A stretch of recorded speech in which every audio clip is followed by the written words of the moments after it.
हमने और आपने बचपन में राजा विक्रम और बेताल का नाम जरूर सुना होगा। बेताल द्वारा राजा विक्रम को कही गई कहानियों को बच्चों के साथ बड़े बूढ़े भी बड़े चाव से सुनते हैं। यदि आपने नहीं सुना तो संक्षेप में सुन लीजिए। राजा विक्रम उज्जैन देश के राजा थे। बहुत पुरानी बात है। धारा नगरी उज्जैन में गंधर्वसेन नाम के एक राजा राज करते थे। उनकी 4 रानियां तथा 6 लड़के थे। सबके सब बड़े ही चतुर और बलवान। उसी में से एक विक्रम थे। संयोग से एक दिन राजा की मृत्यु हो गई और उनकी जगह उनका बड़ा बेटा शंख गद्दी पर बैठा। राजा शंख बड़ा विलासी प्रवृत्ति का था। उसका मन राजकाज में नहीं लगता था। उसके विलासिता के कारण राज्य की स्थिति दिन प्रतिदिन बदतर होने लगी। राजकोष घटने लगा। दुश्मनों की नजरें राज्य पर पड़ने लगी। प्रजा के साथ ही सभी मंत्रीगण चाहते थे कि विक्रम राजा बने। विक्रम से भी राज्य की दुर्दशा देखी नहीं जाती थी।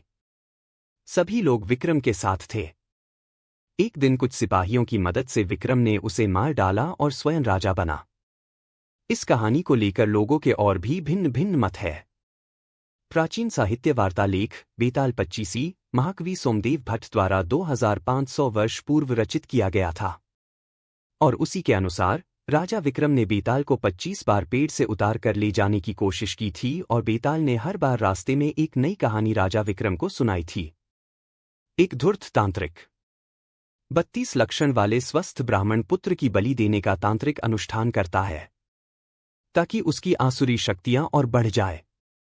इसी हेतु वह एक ब्राह्मण पुत्र को मारने के लिए उसके पीछे पड़ता है, परंतु वह ब्राह्मण पुत्र भागकर जंगल में चला जाता है और वहां उसे एक प्रेत मिलता है जो ब्राह्मण पुत्र को उस तांत्रिक से बचने के लिए शक्तियां देता है और उसे वहीं प्रेत रूप में पेड़ पर उल्टा लटक जाने को कहता है और कहता है कि जब तक वह उस पेड़ पर रहेगा तब तक वह तांत्रिक उसे मार नहीं पाएगा। वही ब्राह्मण पुत्र बेताल होता है। कपटी तांत्रिक एक भिक्षुक योगी का स्वांग रचता है और राजा विक्रम के पराक्रम और शौर्य गाथाओं को सुनकर अपना काम निकलवा लेने का जाल बिछाता है। तांत्रिक राजा विक्रम को यात्रा के दौरान प्रतिदिन एक स्वादिष्ट फल भेंट भेजता है जिसके अंदर एक कीमती रत्न रूबी होता है। इस भेद का पता लगाने राजा विक्रम उस भिक्षुक की खोज करते हैं। अंततः राजा विक्रम उसे खोज लेते हैं। चूंकि उस ढोंगी भिक्षुक में स्वयं बेताल को लाने की शक्ति नहीं होती, इसलिए वह स्वांग रचकर राजा विक्रम से उस पेड़ पर लटक रहे प्रेत बेताल को लाने के लिए कहता है। राजा विक्रम उस तांत्रिक की असल मंशा से अनजान उसका काम करने निकल पड़ते हैं।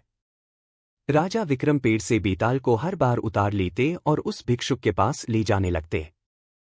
रास्ता लंबा होने की वजह से हर बार बेताल कहानी सुनाने लगता और यह शर्त रखता है कि कहानी सुनने के बाद यदि राजा विक्रम ने उसके प्रश्न का सार्थक उत्तर ना दिया तो वह राजा विक्रम को मार देगा और अगर राजा विक्रम ने जवाब देने के लिए मुंह खोला तो वह रूठकर फिर से अपने पेड़ पर जाकर उल्टा लटक जाएगा।